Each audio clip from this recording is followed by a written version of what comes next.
The town of Dry Creek had a way of remembering your failures. It lingered in the glances people gave, in the whispers that followed you down the street, and in the silence that fell when you walked into a room. I felt it that morning more than ever, standing outside the small church with my hands trembling and my heart already broken. "I'm sorry, Clara," James said, not meeting my eyes. I can't do this." Those words echoed louder than the wind that swept dust across the empty road. Just days ago, he had promised me a future, a home, a life, something steady in a world that rarely offered such things. And now he wouldn't even look at me. I nodded, though my chest felt like it was caving in. "I understand," I whispered, even though I didn't. But the worst part wasn't James. It was what came after. Because in a town like Dry Creek, rejection didn't stay private. By the time the sun climbed high, everyone knew. And by evening, I faced it again. "Clara," Daniel said gently, standing outside the saloon as the golden light faded. "You're a good woman, you really are." My stomach tightened. I already knew what was coming. "But I'm not the man for you." Second time, second rejection, and this one cut deeper, not because I loved him, but because it confirmed what I had begun to fear. Maybe something was wrong with me. Maybe I just wasn't enough. I forced a small smile, though my eyes burned. "Thank you for being honest," I said, my voice steadier than I felt.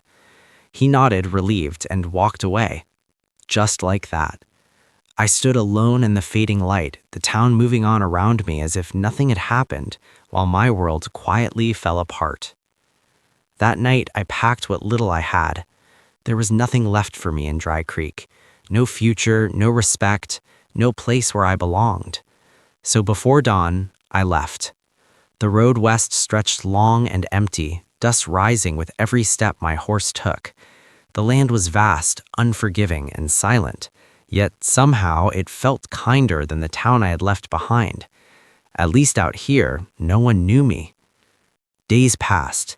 The sun burned, the nights froze, and slowly the weight in my chest began to change, not disappear, but shift into something else, something stronger, until the day everything changed again. I heard the gunshot before I saw him. My horse reared, panic surging through me as another shot echoed across the canyon. I turned just in time to see a man stumble from behind a cluster of rocks, clutching his side. And behind him, 3 riders, closing fast. Outlaws. I didn't think, I didn't plan, I just moved. I rode straight toward him. "Get on!" I shouted as I reached him, pulling the reins hard. He hesitated for half a second, then pulled himself onto the horse behind me. "Hold on," I said, and we rode. The wind roared past us as the riders chased, gunshots cracking through the air. My heart pounded, fear mixing with something wild and reckless. This was madness. I didn't even know this man, but I wasn't leaving him behind. Not again. We didn't stop until the canyon gave way to a narrow pass, hidden and quiet. Only then did I slow the horse, my hands shaking. "You can let go now," I said, breathless. He didn't answer immediately. Then slowly he slid off the horse, wincing as he landed. Up close, I could see him clearly now. Rough, worn, dangerous, the kind of man people whispered about. "You just saved my life," he said, studying me carefully. I let out a shaky breath. "Don't mention it." His eyes narrowed slightly. "Most people would have left me." I looked away. "Most people already have." Something shifted in his expression then, something I couldn't quite read. "What's your name?" he asked. "Clara." He nodded once. "Name's Cole." Cole didn't talk much after that. He sat near the edge of the pass, carefully pressing a cloth against the wound in his side. The sun had begun to dip behind the cliffs, casting long shadows that stretched between us. I stayed by the horse, pretending to check the saddle, but my eyes kept drifting back to him. There was something about the way he moved, controlled, precise, like a man used to pain. "You should let me take a look at that," I said finally, breaking the silence. "I've had worse," he replied, without looking up. "I don't doubt it," I said, stepping closer anyway. "But if you don't clean it, you'll be dead by morning." That got his attention. He glanced up at me, studying my face like he was trying to decide something. Then, after a moment, he gave a small nod. "Fine." I knelt beside him, hands steady despite the tension in my chest. The wound wasn't as deep as I feared, but it had bled enough to weaken him. "Those men," I said quietly as I worked. "Who are they?" Cole's jaw tightened. "Men who don't like loose ends." That wasn't an answer, but it told me enough. We stayed there until nightfall. I built a small fire, careful to keep it low. The desert air turned cold fast, wrapping around us like a warning. Cole leaned back against a rock, his eyes half closed, though I could tell he wasn't really resting. Men like him didn't rest. "Why'd you help me?" he asked suddenly. The question caught me off guard. "I don't know," I admitted. "Maybe because no one helped me when I needed it." He studied me again, longer this time. "Someone did," he said. I frowned. "What do you mean?" "You," he said simply. "You helped yourself. You left." The words hit me harder than I expected. No one had ever said it like that before. I looked down at the fire, watching the flames flicker. Didn't feel like strength, felt like running.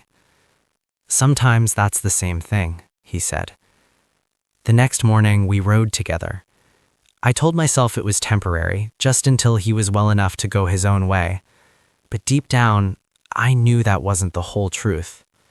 The land stretched wide and endless before us, the kind of place where people disappeared, either into new lives or into nothing at all. And somehow, I had ended up riding beside one of those men. Days passed. Cole spoke little, but when he did, his words carried weight. He didn't waste them.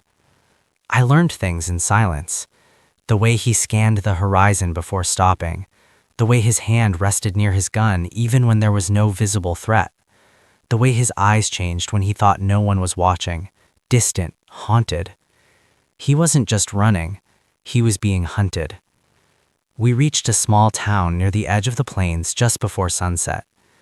It wasn't much, just a handful of buildings, a saloon, a stable, but it felt alive in a way the open land never could.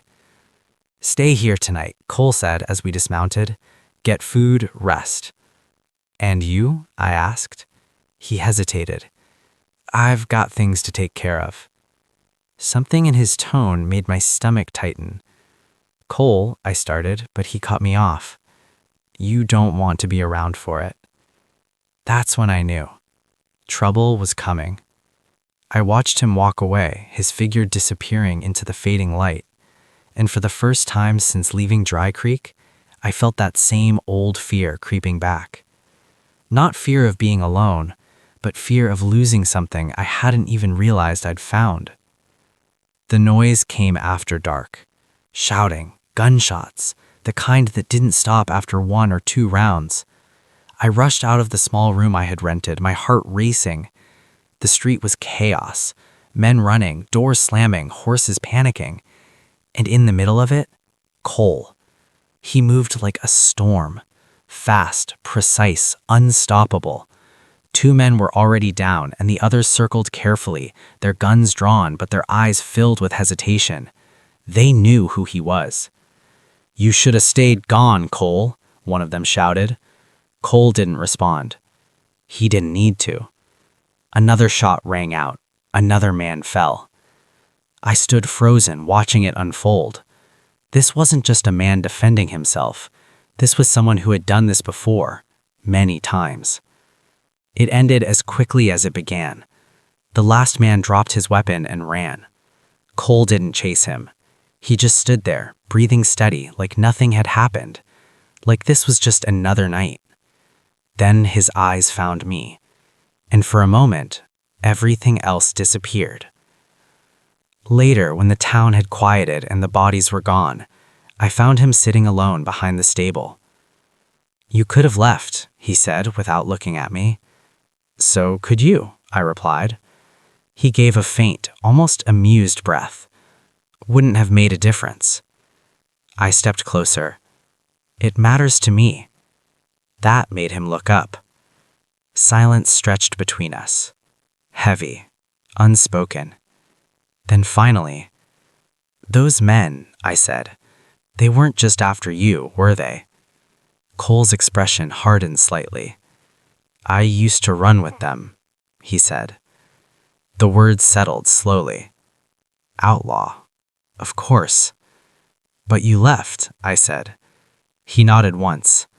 "Cost them something they didn't want to lose. And now they want you dead. Or worse." I should have walked away. Any sensible person would have. This was danger, real danger, the kind that doesn't end cleanly, the kind that follows you. But instead, I said the one thing I never thought I would. "Then I'm not leaving." Cole stared at me. "You don't understand what you're saying." "Maybe not," I admitted, "but I know what it feels like to be left behind, to be told you're not worth choosing." His jaw tightened. "And I'm done feeling that way." For a long moment, he said nothing. Then slowly, he stood, stepped closer, close enough that I could see every line, every shadow in his face. "You don't want a man like me, Clara," he said quietly. I met his gaze. "Maybe," I said softly, "you don't get to decide that."